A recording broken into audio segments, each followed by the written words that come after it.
Neste programa, temos o privilégio de receber uma convidada extraordinária, Andreia Martins, uma mulher que inspira e transforma com a sua força, determinação e visão inovadora. A história de Andreia é um exemplo de como superar obstáculos e alcançar o sucesso num mundo desafiador. Mãe dedicada, ela quebrou barreiras e desafiou estereotipos na sua trajetória profissional. Na conversa de hoje, vamos desvendar os segredos do sucesso de Andreia. Descubra como ela superou desafios, desenvolveu resiliência e se tornou numa líder que inspira todos ao seu redor. Prepare-se para se inspirar com a história de uma mulher que quebra barreiras e transforma vidas.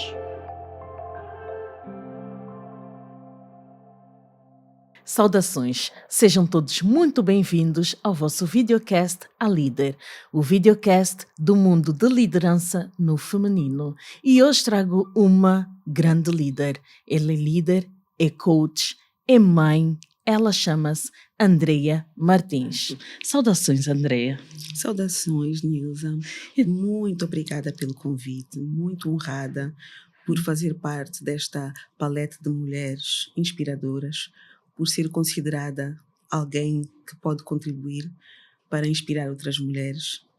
E então, honrada pelo convite e muito grata pela seleção. Fizeste por merecer, Andreia, não é? Obrigada. Vendo o teu percurso, tudo que tu fazes, o que fizeste e chegaste aqui, já ao telefone, logo a trabalhar, logo de manhã, eu disse que mulher esta sim é uma grande líder. E então, Andreia, quem és tu? Eu sou, primeiramente, filha de Deus. Amém. Nasci num berço cristão, sou angolana e portuguesa também. Eu venho de uma família de liberianos, então sou africana por dois lados. Pela Libéria, os meus avós foram missionários e vieram para Angola em missão. Sou angolana também, malanjinha, do lado da minha mãe. E nasci num berço cristão. Então, a minha vida começou por ser pautada pelos valores morais do cristianismo, que ao longo da vida foram se desenvolvendo. Sou a filha mais velha dos meus pais, nasci em Portugal, então, primeiramente, comecei por viver, por nascer e tornar-me uma minoria, saber que era uma minoria. Isso. Num país que foi colono da Angola, que na altura eu nasci, que eu nasci ainda havia muito racismo. Pois. Então eu comecei por ser... Anos 80. Anos 80, exatamente. Comecei por conviver desde tenra idade com a diversidade, com o facto de ser uma minoria. Era uma mulher, uma criança, uma menina negra. Vivi alguns anos em Portugal e depois fiquei no Cailá. Estudei no ensino angolano, comecei no ensino angolano, depois fui para o ensino português e sempre fui muito forjada para conviver com a diversidade. Eu era uma Como criança assim? traquina, vou chegar lá na diversidade. Eu era uma criança muito traquina, eu tenho 10 pontos na cabeça, na testa, que hoje já não se vêem. Então fui sempre muito ativa, fui sempre muito tímida, mas muito ativa. E fui sempre uma menina rapaz, mas não deixei de ser mulher, não deixei de ser menina. Então, por algum motivo, sempre estive no ambiente mais próximo do masculino e nunca imaginei que assim fosse, porque eu sempre fui muito feminina. Eu já fui bailarina quando era pequenina, então sempre estive envolvida em dança, em balé e tudo mais, mas era a menina no meio dos rapazes, vestida como menina, muito coquete sempre, mas nesse âmbito. E aí fui crescendo e digo que sempre fui muito exposta à diversidade porque depois passei para o ensino português. Estudei na escola portuguesa de Luanda e a partir dos 11 anos comecei a fazer cursos de férias na Inglaterra, que vivamente aconselho a todos os pais. É uma experiência transformadora para um adolescente. Pois. A primeira vez que eu fui à Inglaterra, fiquei num internamento para desenvolver o inglês. E os meus avós, por serem liberianos, falavam inglês. Então o meu avô, pai da minha mãe, já falava conosco. Pois. E eu sempre tive muita queda também para línguas e gostei. Então, quantas línguas falas agora? Falo fluentemente 3. Falo português, inglês, espanhol e percebo o francês. E arranho o francês. Pronto, arranho o francês. Então, vamos 3 fluentes e uma... Arranhar, pois. Mas percebo. E então eu ia para este curso de férias e primeiro era a experiência de estar longe dos pais, de estar com crianças em inúmeros países, um ensino diferente do meu, aprender uma língua, ter também a vertente de turismo do país, cultura. Nos cursos em que eu ficava nos colégios era como se eles fizessem uma réplica do que seria um ano de vida. Então proporcionavam-nos várias experiências, como tínhamos o casino, que eram jogos, tínhamos o dia da Eurovisão, uma espécie de Eurovisão em que todos os países cantavam e faziam algum ato cultural do seu país. Normalmente eras a única angolana? Nos primeiros tempos, não. Éramos alguns angolanos e portugueses. Eu, como estava numa escola portuguesa, tinha angolanos portugueses que também iam. A maioria era português, mas vinham de Angola. E tinha nacionalidades de todos os mundos. Então, esse intercâmbio fazia com que nós tivéssemos contacto com outras culturas e outras línguas também. Aprendíamos o inglês e eu assim fui crescendo. Todos os anos eu ia a este curso. Era a autonomia que ia ganhando, até a gestão financeira já me foi introduzida neste âmbito, porque nós tínhamos... 11 anos. Desde os 12 anos, porque nós tínhamos um valor que levávamos, que ficava a cargo da escola, sim, mas que nós íamos tendo para as saídas, porque a vertente cultural também estava muito patente, então íamos a museus, íamos a parques, íamos a peças de teatro, que eu amo, então conhecíamos muito da cultura inglesa. Depois eu formei-me nos Estados Unidos, em Gestão e Finanças, pela Universidade de Houston, e voltei para Angola e entrei para o ramo industrial. A menina que... Qual foi a licenciatura que fizeste? Gestão e Finanças. Gestão e Finanças. Fiz um double major em Gestão e Finanças e fiz um minor... Mais inclinada para Gestão ou para Finanças? Olha, eu... Mais para gestão, em termos gerais. Mas eu gosto... Um dos meus primeiros supervisores disse-me, uma vez, eu nunca me esqueci: Andréia, os números têm que falar. Eu comecei a minha carreira profissional na Chevron, Texaco, que foi a melhor escola que eu poderia ter na vida. Uma empresa madura, com uma cultura muito forte, um incutir da autorresponsabilidade que fazia com que o meu brilho profissional fosse cada vez mais exacerbado. Foi uma empresa que me ensinou que eu não preciso de ninguém que esteja atrás do meu ombro para que eu sinta o desejo de trabalhar e produzir. Fez-me entender onde é que eu me colocava dentro da hierarquia, como é que eu poderia contribuir, e deu uma oportunidade de exposição, de contribuição. Então foi a melhor escola que eu poderia ter. Eu estive 3 anos na Chevron e depois saí da indústria petrolífera e fui para a indústria cimenteira, que é onde eu estou até hoje, já há 15 anos, felizmente. Que és a CFO. Fiz uma transição, fiz uma transição na carreira, eu comecei... Mas tens de explicar qual é a tua posição hoje em dia e depois o percurso. Eu comecei, como quem diz, e eu digo várias vezes, do capim. A fábrica de cimento está localizada no Kwanza Sul e foi construída de raiz. Estava literalmente no capim. Então eu saí da Chevron para abraçar este projeto e era diretora administrativa e financeira. Começamos com a parte da construção, a análise dos contratos, porque foi construída por um consórcio internacional que foi pela uma empresa indiana, Etastar, que está estava baseada no Dubai, na altura de indianos, com equipamento FLSmidth, que é dinamarquês, que é a Rolls-Royce da indústria cimenteira. Ok. Então foi um projeto, um consórcio internacional que abarcou inúmeras nacionalidades. Nós tivemos uma altura em que tivemos mais de 50 nacionalidades no projeto, em termos de construção, porque os construtores vieram de fora também. Sim. Então começou pela vertente dos vistos que precisavam de ser tratados, do equipamento importado, dos pagamentos, portanto o acompanhamento do cronograma financeiro e o cronograma de projeto também, de execução. Sim, sim. Então eu participei desta fase inicial. E depois também tinha a vertente do treinamento dos técnicos que depois haveriam de operar a fábrica.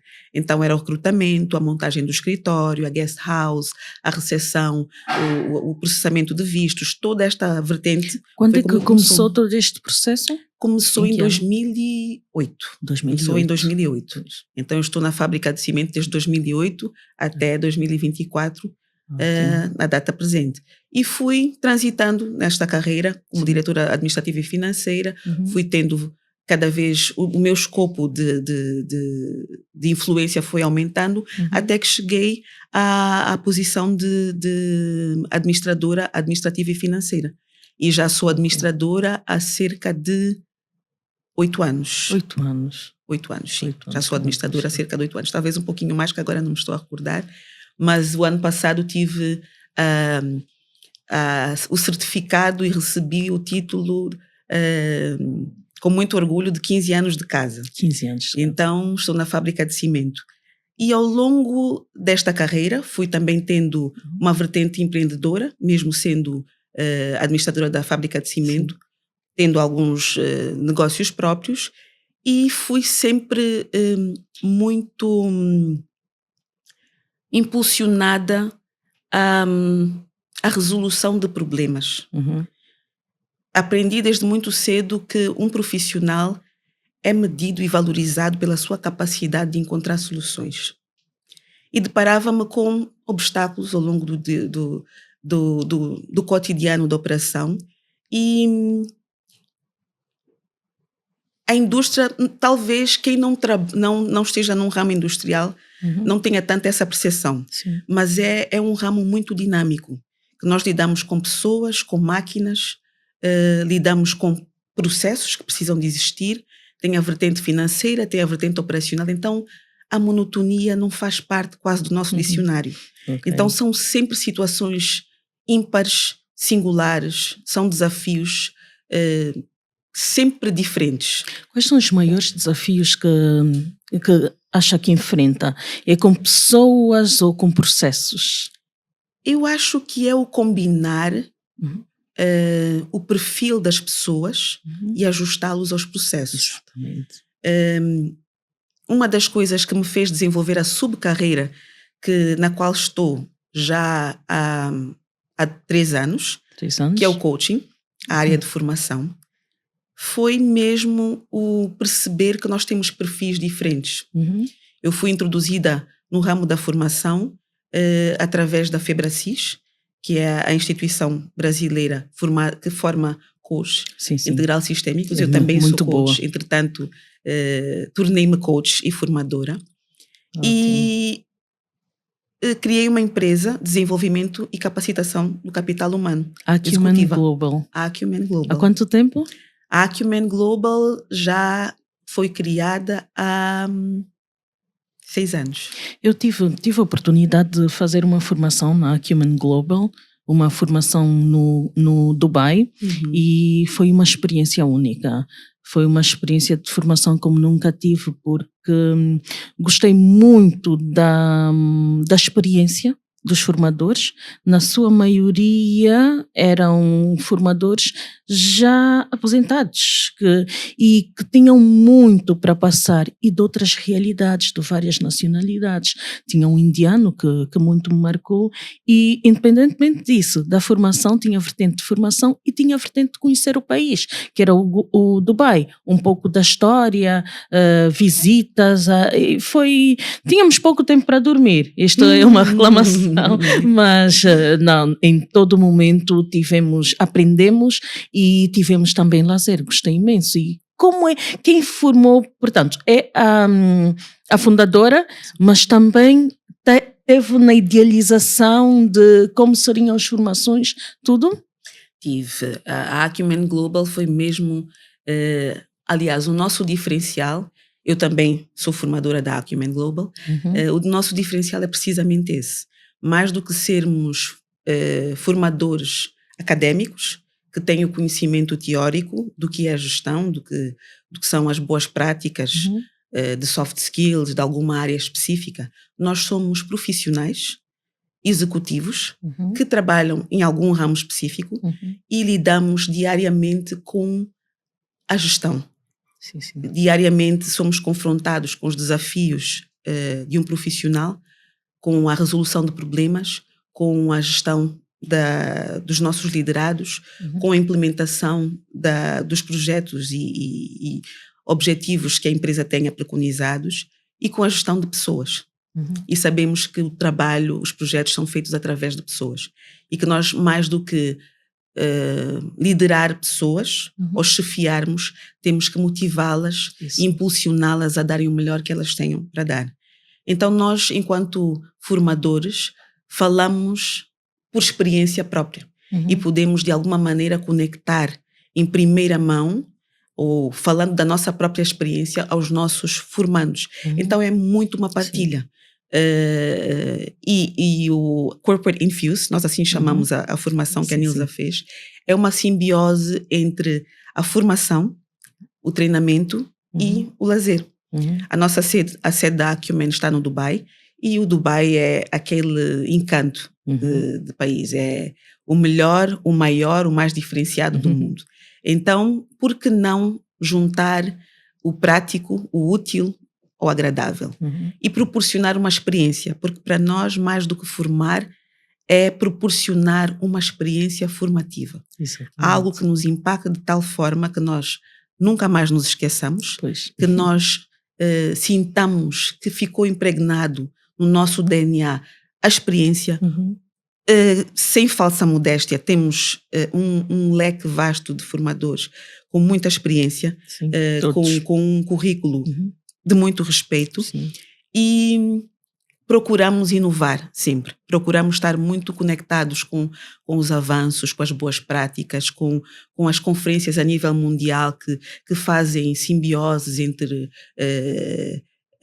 políticas que são implementadas em países de primeiro mundo, em países em vias de desenvolvimento, países que têm várias influências. Por isso é que temos um leque também diferenciado de formadores e procuramos produzir sempre conteúdos enriquecedores e procuramos ajustar à realidade do país, porque mais do que dar uma formação que seja aplicável a um país que tenha uma economia mais madura do que Angola, por exemplo, Angola é um país muito jovem, é sabermos que realidade, em termos culturais, em termos organizacionais, é que Angola tem. Nós estamos muito virados para o mercado angolano também, por minha influência, eu sou angolana, então acabo por trazer muito do leque de formandos de Angola, das nossas empresas petrolíferas, de bancos, do setor de seguros também,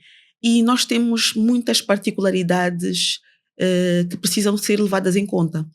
Quando nós temos investidores expatriados em Angola, que não façam, empresas que venham investir e não façam o trabalho de casa de conhecer a cultura, nós podemos confrontar-nos com situações, por exemplo, eu vou falar muito mais do meu ramo industrial. Nós estamos numa fábrica de cimento que não está localizada num centro urbano. Exatamente. Nós estamos no Kwanza Sul, no Quacra, e aproveito para fazer a publicidade do cimento Ieto, que é o nosso cimento. Ieto? Ieto. Que também tive o prazer de ser a mentora do nome, do logotipo do cimento, só para dizer que foi mesmo de raiz, desde a construção para o produto, a importação que nós tivemos, a divulgação. Antes de nós começarmos a produção, nós importamos cimento para divulgar a marca. Então, todo esse trabalho fez parte da minha trajetória. Por isso é que eu falo da falta de monotonia. É porque as missões são sempre novas. Ou estamos a lidar com marketing, ou estamos a lidar com qualidade, ou estamos a lidar com operações, ou estamos a lidar com gestão de equipas, implementação de projetos. É um leque variado sempre, muito, muito, muito dinâmico, que é apaixonante, é energizante, mas é desafiador. É dos maiores desafios que a Nilza perguntou-me o que é que eu tenho como mais desafiante, é o facto de eu digo que nós estamos sempre a navegar em mar alto. Sempre, sempre, sempre, sempre. Temos sempre desafios diferentes e temos que estar sempre muito alerta ao nosso meio envolvente. E eu pensava, antes de começar, particularmente na fábrica de cimento, pensava que apenas o conhecimento de gestão e as leis de mercado, as políticas e leis de microeconomia, de macroeconomia, seriam o suficiente. E ao longo dos anos fui descobrindo que a envolvente política, socioeconómica, a cultural, tudo influencia. Sim. Tudo influencia. Voltando e falando muito da cultura e voltando ao gancho de empresas multinacionais que venham investir, por exemplo, em Angola, Sim. se nós falarmos de alguém que não teve a possibilidade de se apresentar a uma reunião porque teve que sair de casa de canoa e infelizmente tentou, mas não conseguiu e teve que voltar, não haverá essa sensibilidade para uma empresa que não entenda que nós vivemos nesta... Estás-me a falar de alguma situação real? Eu estou a falar de situações que vivo. Uau! Não, felizmente não, eu pessoalmente, mas tenho funcionários. Nós, por sermos uma indústria, temos um leque de funcionários a vários níveis hierárquicos, com vários estratos sociais, de vários níveis hierárquicos em termos de capacidade. Temos desde operários até executivos administrativos, do setor administrativo. Temos uma empresa que tem uma ascensão paralela no ramo técnico e no ramo de liderança. Então temos líderes ou técnicos, carreiras técnicas, que começam desde os operários até a especialistas de engenheiros de automação, engenheiros de construção civil, mecânica, eletrotecnia. E temos os líderes que começam muitas vezes por uma carreira técnica e fazem ascensão até cargos de gestão de topo, como foi o meu caso. Já comecei no nível médio, júnior, fui uma diretora júnior, passei a sénior e depois passei a CFO da empresa. E para dizer que o lidar com vários estratos sociais é também um desafio. Eu, no meu Precisamos âmbito... ter bastante empatia para poder entender. Muita empatia. Eu já tive... sempre fui muito tímida. E desde cedo descobri que para o ramo de gestão eu precisaria de me vender. Soltar-se. E a venda, aprendi eu no coaching, que não é apenas para quem está no ramo imobiliário ou logístico. Nós vendemos todos os dias, vendemos as nossas mesmo. ideias, vendemos a nossa imagem, vendemos os nossos projetos, os nossos valores, as nossas crenças. E eu percebi que eu precisava de comunicar com as pessoas, que vender nada mais é do que comunicar. Então eu precisava de falar. E quando nós falamos, primeiro ponto é estabelecer empatia com o nosso público. É aquela conexão. Eu mesmo sendo alguém tímido e reservado, hoje já acho que não sou tímida, mas mantenho-me reservada, hum, sempre gostei de conectar com pessoas. Sempre gostei de estabelecer aquela conexão, aquela empatia. E um dos desafios é que, por termos uma força de trabalho muito heterogénea, eu já tive que falar em assembleias com 300, 400 pessoas, e com um discurso que pudesse ser perceptível e empático para todos, para esse leque diferenciado de colaboradores. Exatamente. E conseguir transmitir a mensagem, que muitas vezes não foi tão gregária. Tivemos situações em que a fábrica teve de paralisar as operações por situações, isso já falando um pouquinho de alguns momentos difíceis da carreira. Sim. E por isso é que eu digo que a FCKS, a Fábrica de Cimento do Kwanza Sul, foi a melhor pós-graduação que eu poderia ter tido na vida, porque fez-me ter o lado prático da gestão materializado em termos de experiência. Sim.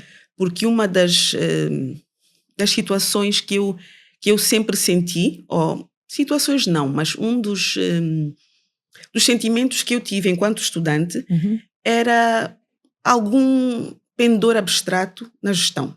Com certeza. Porque tudo na vida faz parte de gestão. A gestão está em todos os dias, no âmbito familiar, no âmbito social, no âmbito religioso. Então, eu tive alguma dificuldade de me focar no que especificamente eu queria fazer com a gestão. Em que área especificamente. Eu tive os 2 cursos de gestão e finanças, então sempre quis uma vertente financeira. E como o meu supervisor da Chevron me dizia, Andréia, os números têm que falar. Então, a gestão para mim, fazendo a junção em simbiose do gerir e o reportar o funcionamento de uma empresa em termos financeiros, é mesmo contar uma história com os números. Pois. E adicionando também algum texto, sim, mas é os números contarem a história, uma trajetória da empresa. É tirarmos um período e podermos contar e explicar como é que nós chegamos a estes resultados. Porque a área financeira, e vou puxar a brasa para a minha sardinha, é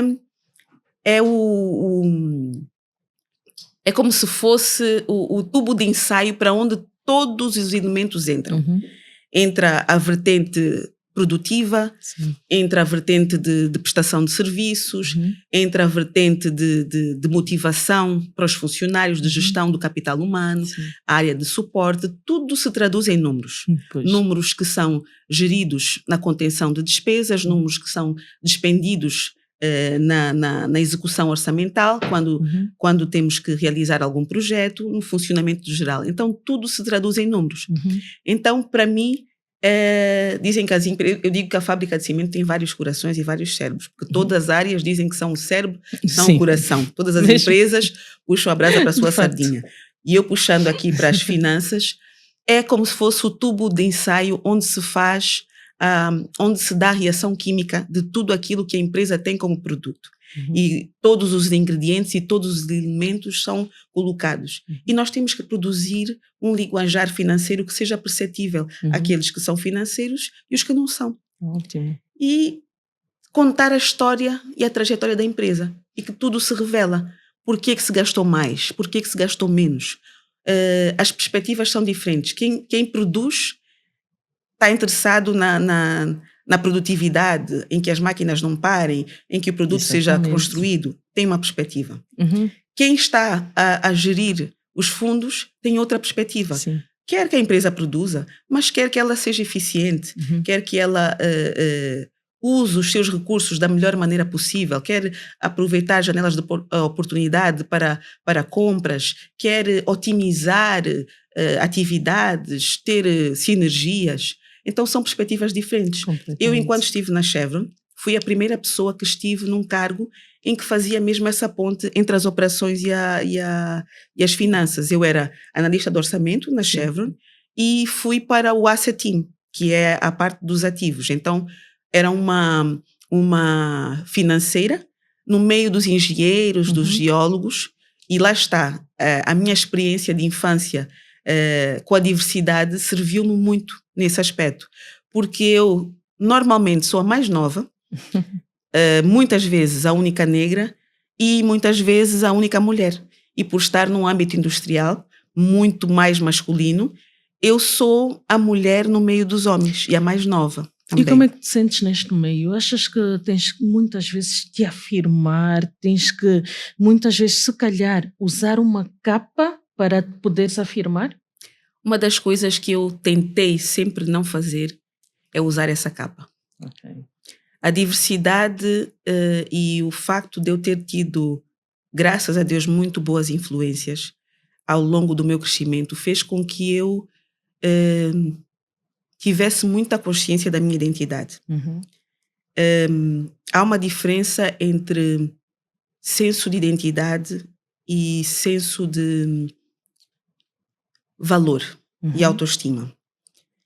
Eu sempre tive uma identidade que foi muito forjada com valores muito fortes, em termos religiosos, primeiramente, em termos culturais, educacionais. Tive, graças a Deus, a bênção de estudar em muito boas escolas, de formar-me fora de Angola, em países referentes em termos de referência, em termos de ensino, de poder ter tido contacto com vários tipos de ensino angolano, ensino português, ensino britânico, ensino americano, formações no âmbito executivo, europeu também. Então, bebi de muitas influências. Sim. E a minha identidade foi sendo forjada ao longo do tempo. Então, eu sempre tive uma identidade muito forte. A autoestima é algo que é muito ligado ou às vezes afetado para o nosso meio envolvente. Sim. A nossa identidade não muda. Ela é desenvolvida, é aflorada, mas não muda. E eu também posso dizer que sempre tive, embora tímida, sempre tive uma autoestima boa. Então, habituei-me a ser a única ou a minoria em quase todos os meus âmbitos de trabalho, de convivência. E sempre senti que tinha algo a dizer. E, felizmente, sempre me foi dada a oportunidade de falar. Quando nós estamos dentro do nosso propósito e quando Deus nos criou para esse propósito, Ele colocou dentro de nós tudo o que nós precisamos para este propósito e para esta missão. E nós vamos funcionar de forma orgânica. O que muitas vezes falta nas empresas é esse pendor orgânico. Nós temos um colaborador que temos poucos minutos para o conhecer numa entrevista e o recrutamento é uma área-chave para mim também. Sendo gestora, também tenho a vertente de recursos humanos e é a porta de entrada das soluções e dos problemas. Se recrutarmos bem, temos uma solução que vai ser valiosa e agregadora para a empresa. Se recrutarmos mal, e principalmente tendo uma lei de trabalho muito protetora, como a nossa, vamos ter alguém que não vai agregar o valor, que não vai se sentir realizado, que pode levar a empresa a ter perdas e que não vai ser uma relação frutífera, relação colaborador-empresa. Então, isso falando de propósito, falando de perfil, falando de essência. Deus criou-nos para um propósito específico, com especificidades em termos de caráter, em termos de fisionomia, em termos até de neurologia, de tal forma complexa, mas tão sincronizada, que fez com que nós, dentro do nosso livre-arbítrio, porque Ele criou-nos criaturas autónomas, e dentro do nosso livre-arbítrio, nós temos uma maneira orgânica de funcionar. Nós, quando respiramos, não pensamos em respirar. Quando pestanejamos, não pensamos em pestanejar. É algo que nós fazemos de forma automática. E quando nós estamos dentro do nosso perfil comportamental, nós funcionamos de forma holística e natural. Tudo o que nós fazemos é natural, é mais facilitado, é prazeroso, é feito com maior facilidade, nem nos damos conta, e quando funcionamos nessa dinâmica, somos mais felizes. A felicidade é contagiosa e ativa uma série de neurônios e uma série de enzimas no nosso organismo e faz com que nós sejamos pessoas mais produtivas. Alguém que é produtivo vai ser um melhor colega. Exatamente. Alguém que está em plenitude interna. E eu considero que Deus fez-nos para sermos abundantes. Eu vim para que tenham vida e vida em abundância. Então, tudo que não é abundante é disfuncional. Isso. Nós temos que buscar a abundância e a plenitude em tudo o que fazemos. E nós somos indivíduos. Começa pela parte individual e reverbera até a parte social, profissional, psicológica, espiritual, reverbera em tudo. E quando nós estamos dentro da nossa dinâmica, dentro da nossa essência, do nosso perfil, tudo o que nós fazemos flui. Flui. E quando nós nos sentimos fluir, nós não estamos em esforço. Estamos no nosso perfil natural e muitas vezes a empresa coloca um colaborador a trabalhar no seu perfil adaptado. Ou seja, ele entende que tem um perfil para aquele cargo que lhe está a ser colocado, seja por motivos salariais, seja por um desafio, ele aceita aquele cargo, mas pode ser que aquele cargo não esteja dentro do seu perfil. Pode ser que ele até tenha a capacidade de realizar aquela tarefa, mas não seja algo que o encante fazer, não seja algo que ele se sinta realizado a fazer. Pode fazer, mas faria melhor outra coisa. Mas, Andreia, às vezes há que muitos de nós não sabemos qual é o nosso perfil. O que é que achas que cada indivíduo pode fazer para encontrar o seu perfil, para encontrar o seu propósito? A ciência é muito explícita nisso.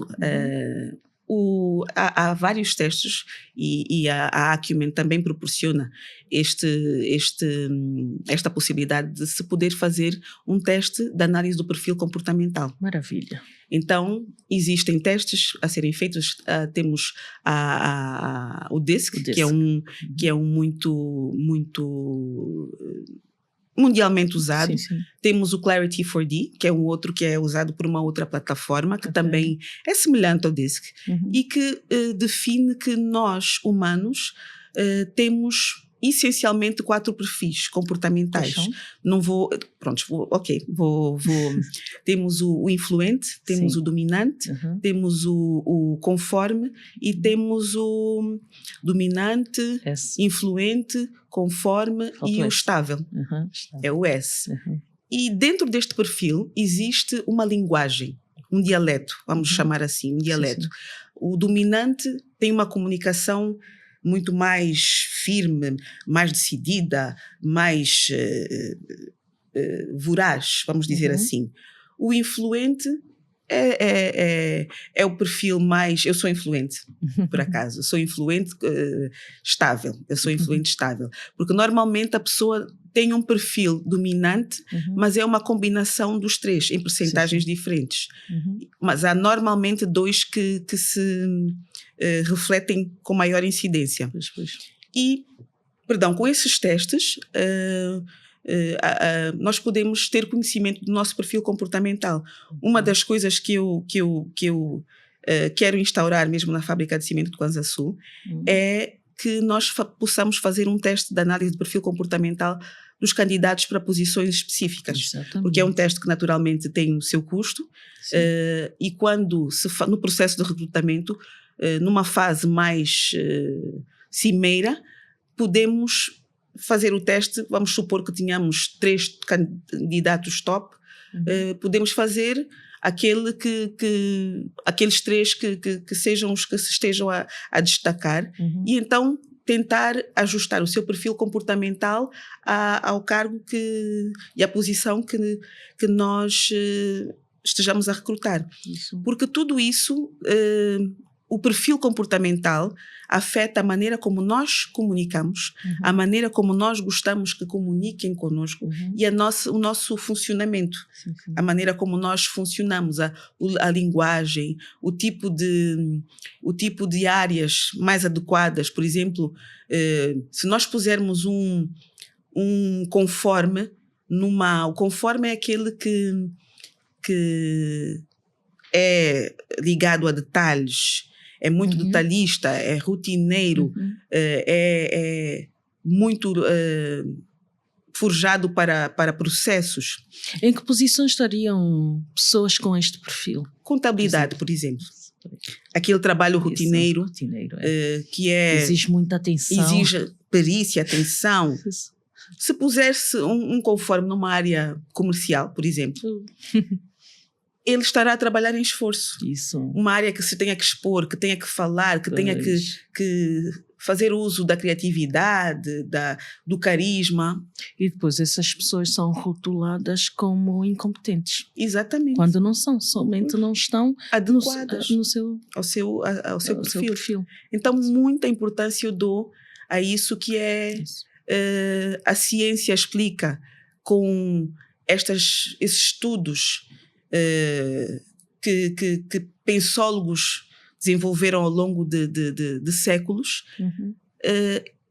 A religião explica com o propósito para o qual Deus nos criou. Porque Deus é que colocou esse perfil em nós. Deus é que colocou essas competências em nós. Deus é que colocou esta personalidade em nós. Que, claro está, o nosso meio envolvente desenvolve, estimula. Há coisas que nós temos dentro de nós e para mim é o maravilhoso do coaching. O coach faz perguntas. PPS, perguntas poderosas de sabedoria. Ok. Então, as famosas PPS. E as PPS levam-nos a refletir sobre coisas que muitas vezes nós nem sequer pensaríamos.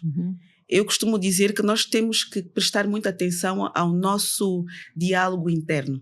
Há pessoas que não dialogam consigo mesmas. Há pessoas que não têm aquele seu momento, né? O momento em que falam com elas próprias, em que estão em introspeção. Isso é muito importante. E muitas respostas nós encontramos, aliás, quase todas nós encontramos dentro de nós e não fora. E não fora. Só precisamos de saber que perguntas certas fazer para acessar a informação que queremos. Isso. O coaching traz isso, esta consciência de que nós temos o coaching, baseia-se em 11 pilares. Não vou aqui dar uma aula, mas são 11 pilares, dentre os quais o espiritual, o profissional, o conjugal, o profissional, o social, entre outros. E faz com que nós trabalhemos em cada um dos perfis. É como esta mesa, que está assente em três bases. Sim. 3 infraestruturas, ou três estruturas de sustentabilidade. Assim é a nossa vida, é sistémica.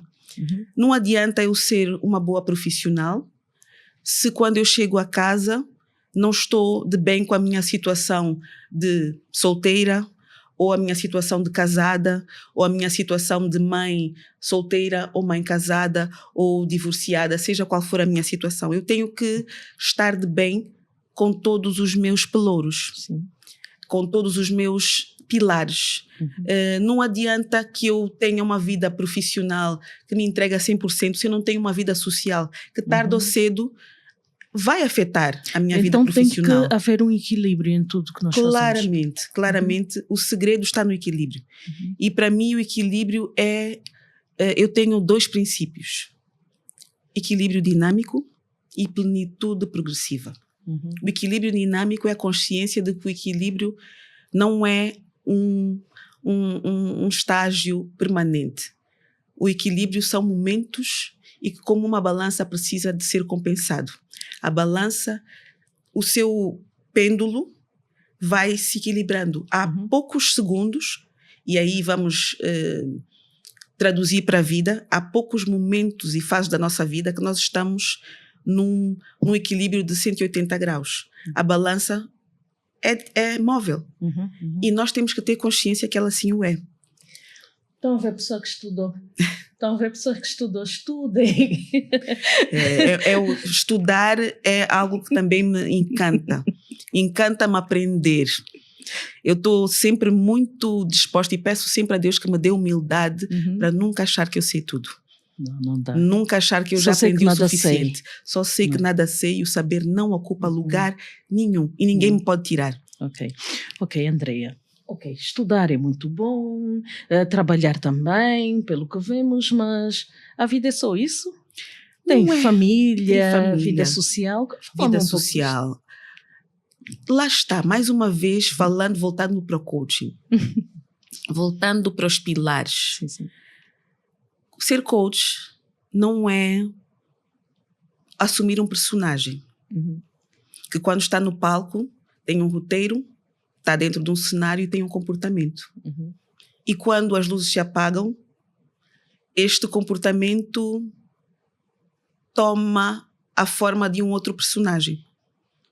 O coaching ensinou-me que nós somos seres sistémicos e que temos 11 principais pilares da vida que têm que estar em equilíbrio. Eu não sou mãe, só segunda, eu tenho 3 filhos, 3 rapazes. Eu não sou mãe só das 17h30 ou 18 até às 5 da manhã. Eu sou mãe 24 horas. Sim. Eu sou mãe quando estou na fábrica de cimento do Panzaçu, no Sumb, que é onde a fábrica está, de botas e colete, não tão feminina como me veem agora. Estou de capacete, estou sem maquiagem, sempre com o meu batom, mas estou de calças, normalmente. Não tão feminina, mas mulher. Sou mãe quando estou na Acumen, a dar uma palestra, a fazer alguma mentoria. Sou mãe quando sou coach. Sou mãe quando estou numa reunião no âmbito empresarial, quando estou numa conferência fora de Angola, em Angola. Sou mãe quando estou de férias. Então, eu tenho vários chapéus. Eu sou uma empreendedora, multifacetária. Não deixo de ser filha quando sou mãe, quando estou no âmbito profissional. Não deixo de ser irmã. E a minha vida tem que estar em equilíbrio. E todos os meus pilares e todas as minhas personas têm que conversar. Porque eu sou um ser único e sistémico. Eu tenho vários perfis dentro de um ser, de um corpo, de uma alma, de um espírito. Então eu tenho que... Eu sou o personagem. E o personagem tem um estilo de vida. Mais do que ser a executiva, eu sou a executiva que é mãe, que é esposa, que é irmã, que é filha, que é amiga, que é motivadora do colega, que é vizinha, que é amiga, que é conselheira. E tenho que saber que o meu ser tem várias necessidades. Eu sou um ser, mais uma vez, feita de corpo, alma e espírito. E se eu tiver com fome e for fazer uma formação, eu não vou ser alimentada. Isso. O alimento está a ser intelectual, porque eu tenho um intelecto. Se eu estiver com frio e me for dado uma sobremesa, que eu sou uma formiga também, uma sobremesa de um cheesecake, por exemplo, eu não vou estar satisfeita, porque não está a ser endereçado a necessidade que o meu corpo está a demandar no momento. Então eu tenho que ter a consciência que, como Maslow, na sua pirâmide de necessidades, de hierarquia de valores, eu tenho várias necessidades e elas têm de ser atendidas de acordo com a sua natureza. As físicas, pelo lado físicas e fisiológicas, pelo lado fisiológico. As de pertença social, pela carreira, pela necessidade de me sentir integrada no meu meio familiar, no meu meio social, religioso, as necessidades de ascensão e aspiração, aquela ambição comedida que o ser humano tem e que nos diferencia dos animais irracionais, o desejo de progredir numa carreira, de melhorar, são coisas que são inerentes a mim enquanto ser humano e que podem ser desenvolvidas, podem ser estimuladas. Os mentores estão aí para nos ajudar a aspirarmos patamares de desenvolvimento, patamares de alta performance, para exacerbar o nosso ímpeto de crescer cada vez mais. E nós temos que ter consciência que todas essas personas que nós somos precisam de ser alimentadas e precisam de estar em equilíbrio. E quando uma ou várias dessas pessoas não estão a ser alimentadas como deve ser, porque logicamente nós não controlamos tudo. E às vezes há momentos em que alguma coisa está em desequilíbrio, o filho está doente, ou problemas no trabalho que às vezes parece que são de impossível resolução, que nada é impossível, mas às vezes aparente quando nós estamos mergulhadas no trabalho. O que é que acontece conosco quando uma das pessoas não está a ser alimentada adequadamente? Para mim, eu digo que eu tenho uma personalidade solitária, mas eu acho que é necessário que nós tenhamos momentos de solitude. Quando nos sentimos assoberbados com alguma coisa, ou sentimos que o lado emocional está a tomar maior preponderância, que é quando sentimos-nos um pouco perdidos numa situação de uma doença, por exemplo, de um filho, precisamos de um momento de respirar. A inteligência, a mindfulness, traz-nos muito a isso. E o coaching também tem essa vertente da mindfulness, que é às vezes, por alguns segundos, fecharmos os olhos e respirarmos é suficiente para nos colocar novamente no eixo. O estarmos conscientes das nossas emoções, daquilo que estejamos a sentir, faz com que nós estejamos em condição de pensar nas coisas com racionalidade e não deixar que a emoção tome o melhor partido de nós e que nos mova. Porque a emoção varia. Há coisas que nos provocam uma emoção que nos faz estarmos alegres, que nos faz estarmos motivados para fazer alguma coisa. Há situações que nos arreliam, que nos deixam enfurecidos, que nos trazem algum tipo de sentimento negativo, que até fazem-nos sair do prumo, que nos provocam ira, uma imensidão de emoções que possamos ter. E a consciência dessas emoções e que elas nos podem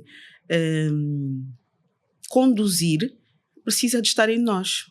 Porque se nós deixarmos conduzir pelas emoções, elas vão ser mutáveis, como o vento. O vento ora está para leste, ora está para norte, ora está para oeste.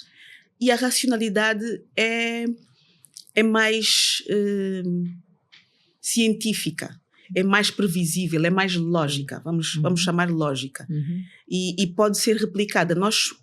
Há um exemplo que eu gosto de usar, que é para quem conduziu o carro de manual, quem aprendeu a conduzir um carro manual, tem o ponto de embreagem. E nós temos que ouvir o som do carro para percebermos quando é que podemos tirar o pé e fazermos aquele ponto de embreagem. Nós aprendemos a fazer isso na escola, mas chega a um ponto que quando já temos prática de condução, já não precisamos de pensar. Temos um conhecimento que nos foi intrinsecamente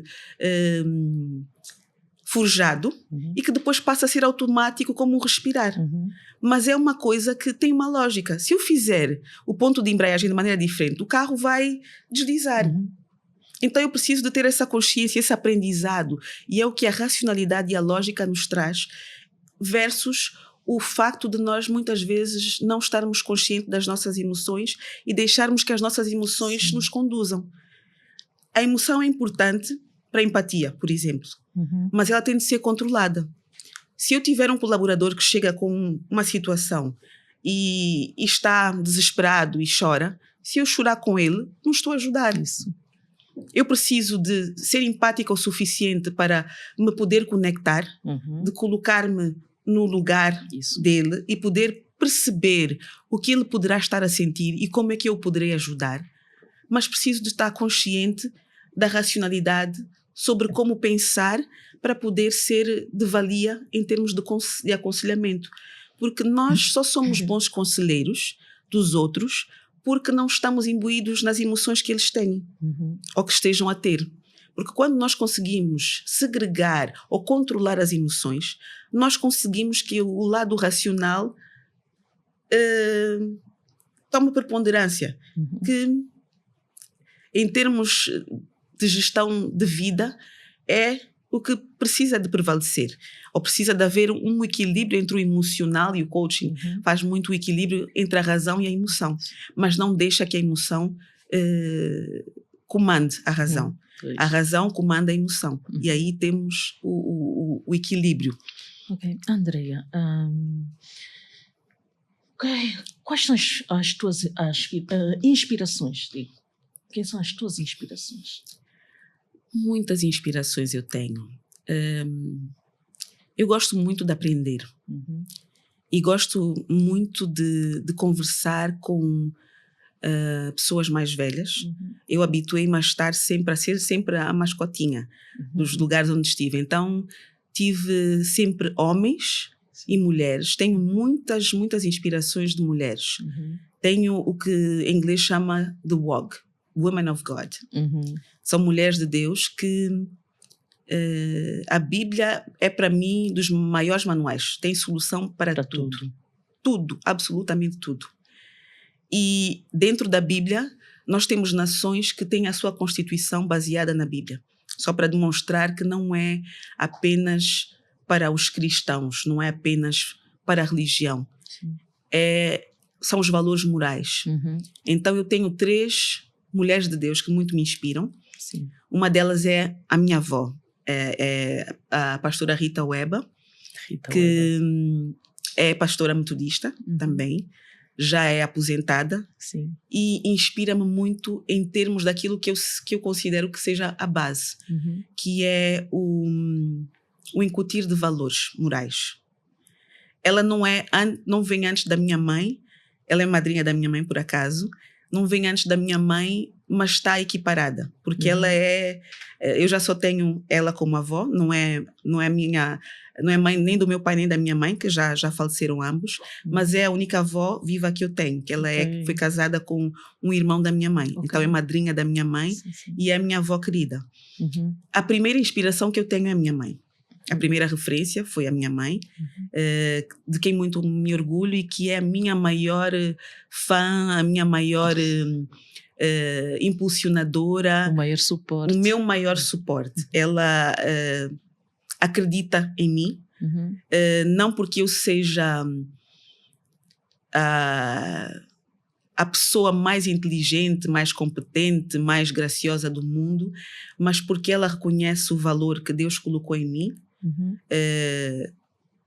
Tive o privilégio de ter uma educação de berço, não de berço apenas em termos monetários, mas em termos de valores. Por ter sido criada num berço cristão, eu não posso deixar de enfatizar o suficiente do que a religião traz em termos de valores morais. Então, o respeito, a humildade, o autoconhecimento, a identidade, o humanismo, foram valores que eu comecei por aprender com a minha mãe, com os meus avós. O meu pai é o meu ídolo. A inteligência e o facto de que, como uma vela, a vela não perde o seu valor quando partilha o seu conhecimento, quando partilha a sua luz. Isso. Então eu aprendi a humildade, mas a humildade de me sentir valiosa e que o meu valor não precisa de desvalorizar o outro. E são valores que eu prezo muito, que muitas vezes não vejo em pessoas que estão em cargos de gestão a um nível tão alto como eu tive o privilégio de ascender. Muitas vezes há uma pergunta que eu quero muito fazer a alguns líderes. É como conviver com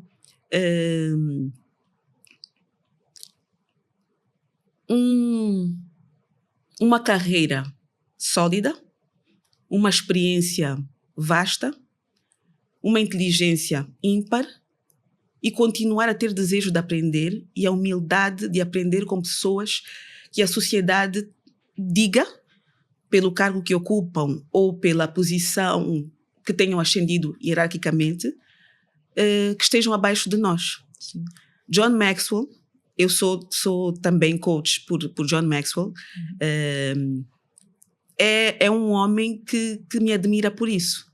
É um homem que escreveu imensos livros, é formador, é palestrante, é escritor, tem uma empresa, uma fundação milionária. Eu já não me lembro quantos anos tem, mas acho que ele tem mais de 80 e tais anos. E é um homem que, quando fala com as pessoas, nota-se nos olhos dele o brilho e o interesse por aquilo que está a ouvir. Porque os olhos falam. Os olhos falam. É um homem com um conhecimento como poucos, e nota-se a humildade de aprender, nota-se a humildade de respeitar o outro, nota-se a humildade de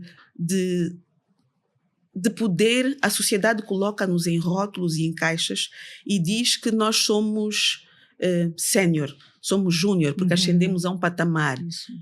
E, teoricamente, quem está num patamar superior ao meu é superior em termos não intelectuais, mas em termos de profissionais, vamos dizer. Vamos falar em termos profissionais. Está num escalão superior ao meu. Teoricamente, atingiu competências que estão acima das que eu tenho. Sim. Mas ainda assim eu tenho algo para ensiná-lo. Eu aprendo com os meus filhos. Os meus filhos, quem os educa sou eu. Só que eles, para já, são a geração Y. E têm mais informação do que o homem mais sábio da Bíblia teve, Salomão, mas não tanto conhecimento. Eu acho que hoje os nossos filhos, nós precisamos de fazer mais em termos de trabalharmos na maturidade emocional deles.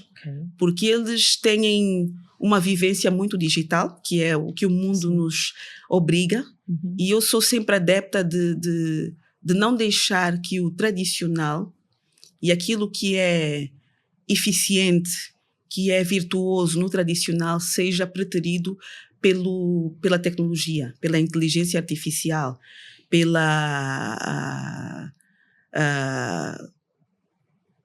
a globalização em termos tecnológicos. O nosso cérebro e o nosso sistema límbico só é estimulado há áreas que só são estimuladas se nós escrevermos com caneta. Se nós só teclarmos, há áreas do nosso cérebro que não são estimuladas. Então, esta simbiose entre o artesanal, o manual, para mim, deve ser valorizado. E simbiose com o tecnológico. Hoje, o mundo cada vez mais nos impele para sermos vanguardistas em termos de tecnologia. E quem não se atualiza ou acompanha o evoluir, de facto vai ficando ultrapassado.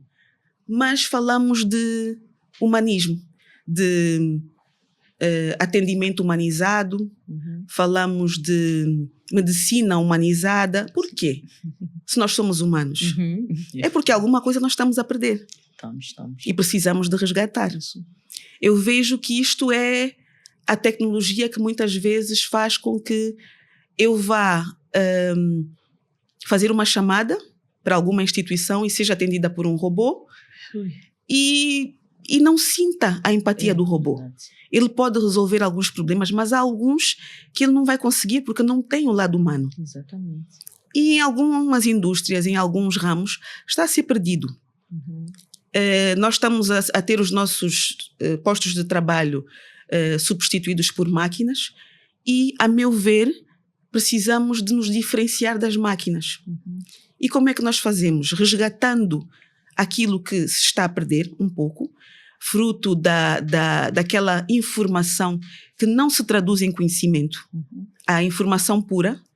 Salomão não tinha tanta informação como meu filho tem, mas era de uma sabedoria ímpar. O homem mais sábio. Foi o que ele pediu a Deus, não foi? Sabedoria, exatamente. E hoje nós temos muita informação, mas não temos muito conhecimento. Nem sempre temos conhecimento. E já agora, por falar em filhos, por falar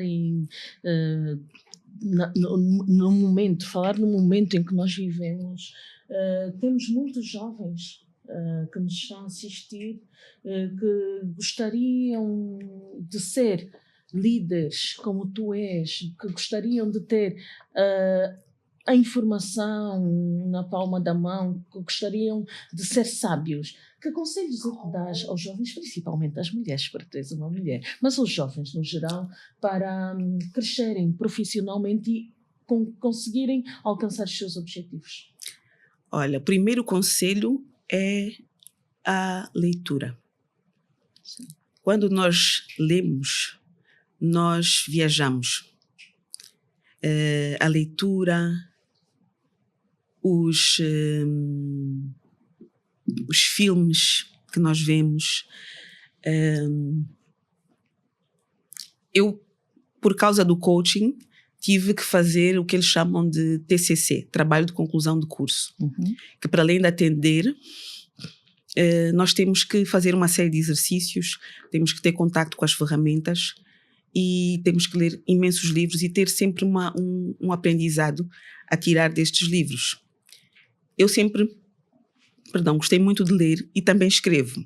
Ainda não publiquei o meu livro, mas já tenho muita coisa escrita. Sim. E brevemente vou publicar o meu primeiro livro.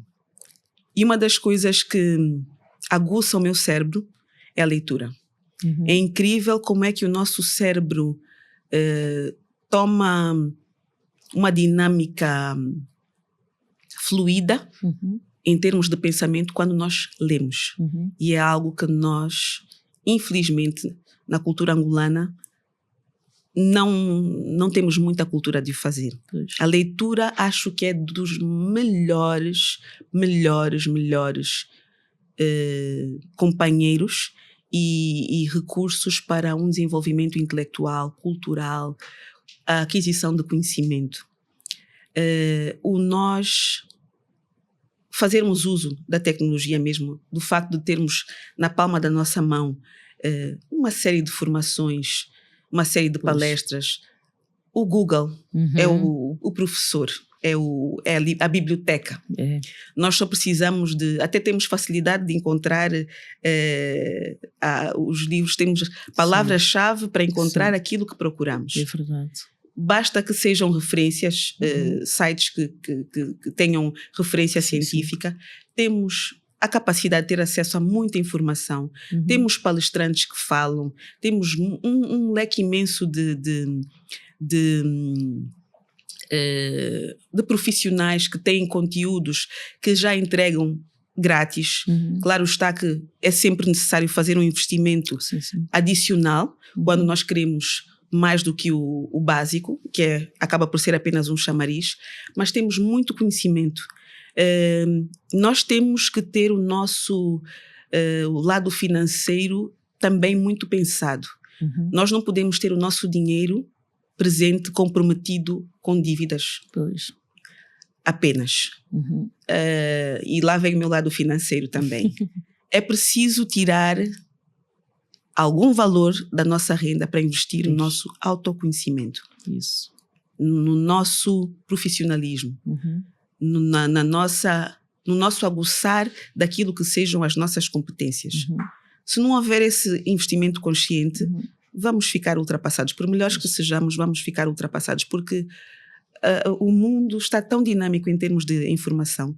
O que é atual hoje desatualiza-se com uma facilidade, uma velocidade energética. Tudo muito dinâmico. É tudo muito dinâmico. Então, a constante atualização, o estudo contínuo, o tomar momentos para falar com pessoas que estejam onde nós queremos chegar ou que estejam na trajetória. Conversar. Há muita gente que está disponível para conversar. Nós, nas empresas, temos muito a aprender com os colegas. A conversa, a curiosidade de saber o que é que ele faz, como é que ele faz isto. Esta curiosidade vai nos estimulando, vai abrindo janelas no nosso cérebro. É como as várias vitaminas que nós temos em termos gastronómicos. Nós temos frutos que nos trazem a vitamina C, alimentos que nos proporcionam vitamina D, nós temos as fibras, nós temos a água. Tudo funciona para alimentar o nosso organismo de alguma maneira. Então, eu procuro colher vitaminas, suplementos de várias origens, de várias localizações, de várias faixas etárias, e não perder nenhuma oportunidade. Nós passamos muitas vezes pela vida de forma distraída. Isso. Não olhamos para as coisas, não prestamos atenção.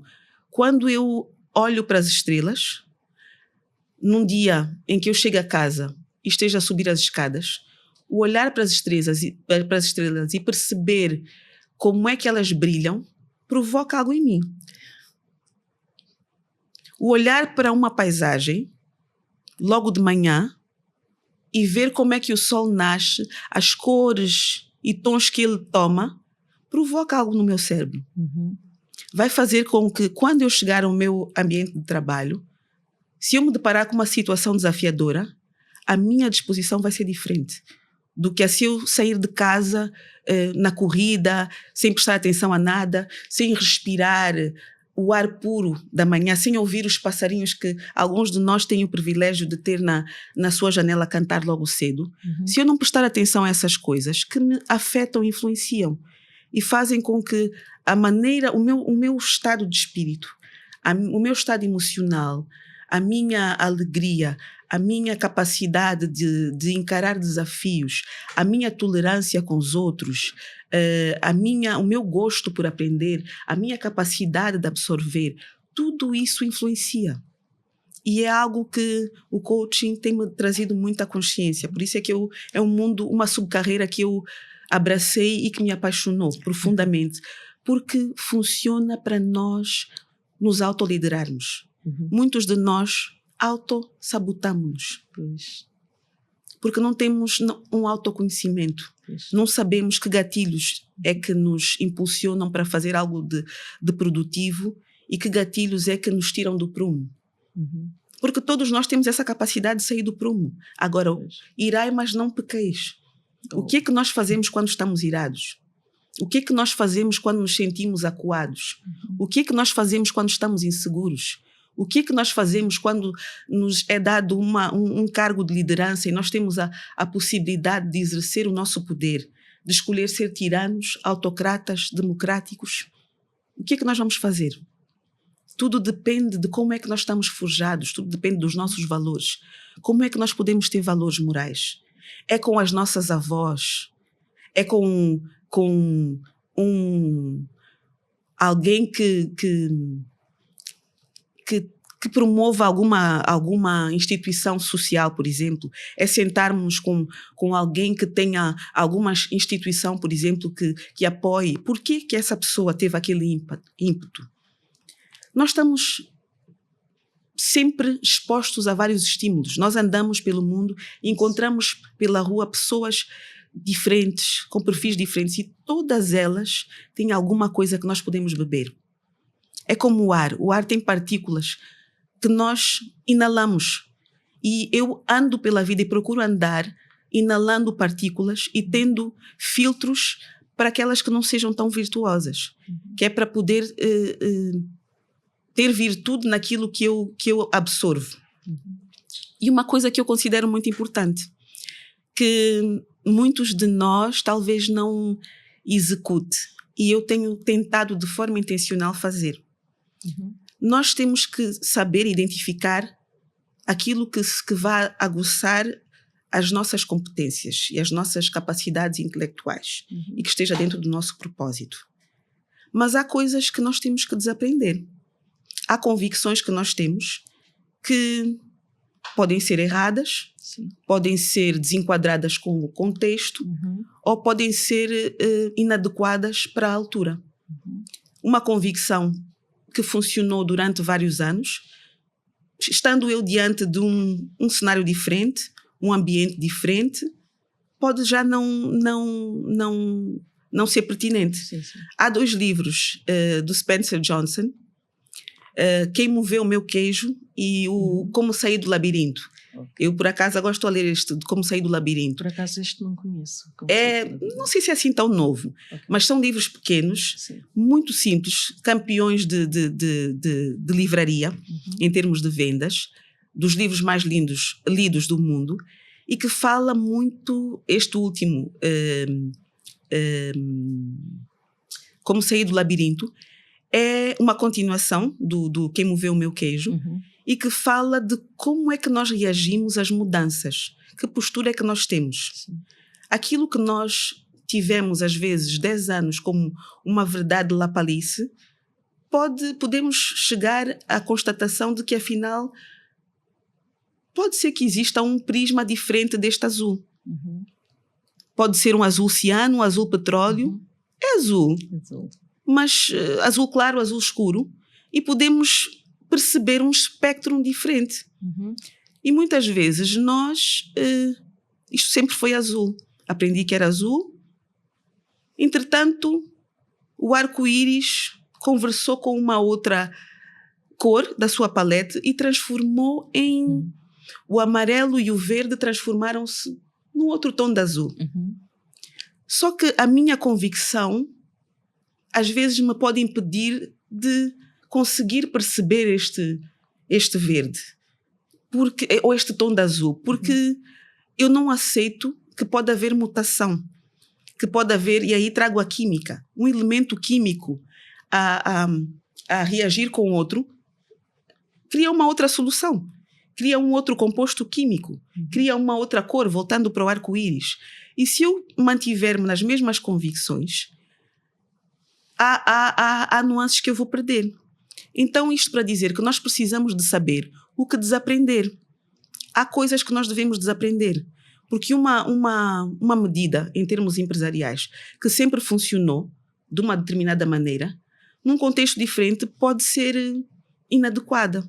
Isso. Basta que mudem os recursos, basta que mudem o perfil das pessoas que estão a executar, basta que seja num contexto diferente, a mesma medida pode já não se adequar. Então eu tenho que ter a humildade de desaprender uma prática que funcionou durante, às vezes, 20 anos, mas que está obsoleta agora e que deve ser ajustada. Então nós temos que humildemente identificar coisas que precisamos desaprender, hábitos que precisamos de deixar, que podem ter sido bons, mas que hoje são tóxicos por algum motivo, ou para a nossa vida pessoal, ou para a nossa vida profissional, ou porque não são ecológicos com a nossa atual vida.